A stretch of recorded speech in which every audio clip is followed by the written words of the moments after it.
Good morning, everyone. Welcome back. Today I'm going to talk about cord cutting. There's two types of cord cutting that people speak about.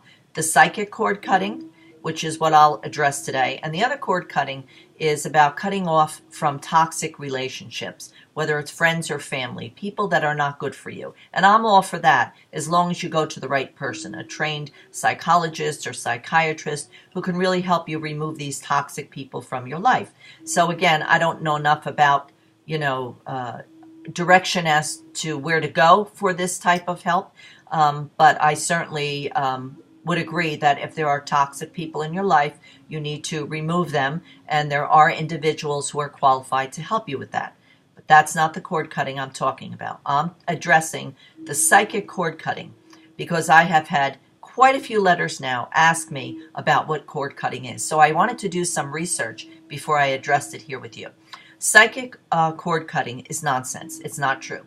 Supposedly, according to these charlatans out there who are making a lot of money teaching these classes, it's a cord that goes from our soul to and attaches to our body. So at times when people are astral traveling, which can happen when we're in a comatose state, when the soul can leave the body, and that's why in near-death experiences also we've heard of people who have stepped out of the physical body, and they were able to actually talk about a conversation that was had by a family member who wasn't in the operating room when this happened, or in the room when the doctor was having this conversation, or when the person was being operated on. They actually could hover over their own physical body and described in great detail exactly what was being said and what transpired. That's the type of those are the type of things that can happen when the soul leaves the body. Okay, I believe, because I'm told by spirit, that when we get to the third realms of sleep, the soul can vacate the body, and we can travel into the next dimension, and we can meet with our loved ones who have passed on and live in that next dimension, which we call heaven. Okay, but there is no such thing as a cord that's attached to the spiritual body that will keep us connected. We don't need a cord like that. That's not true. That's just a money-making class that somebody started, or workshop. And, like I say, when you research this and find out where it originated, you can see that, you can trace it back to how it all began. It was just somebody who decided they wanted to make some money, so they invented cord cutting, which is not true. And it's described, it's so silly. It's described as looking like a piece of thick tinsel that has to stay attached from the physical body to the spiritual body. Now, the spiritual body is the soul. And as I've shared with you before, the soul resides in the right side of the brain. However, it encompasses the entire body. So we simply step out of the body when the physical body passes, when death occurs.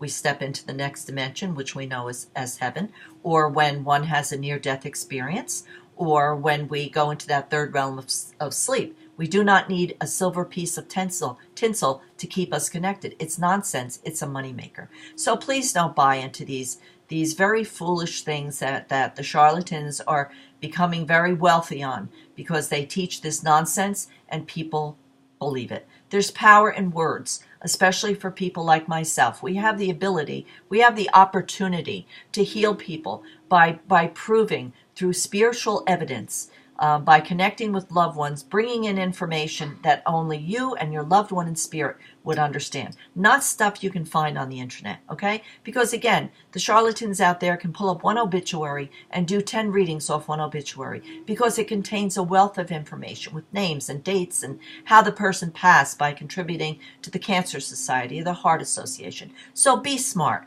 Make good conscious decisions, okay? And don't follow the people out there that don't speak the truth, okay, who don't do things in God's love and light.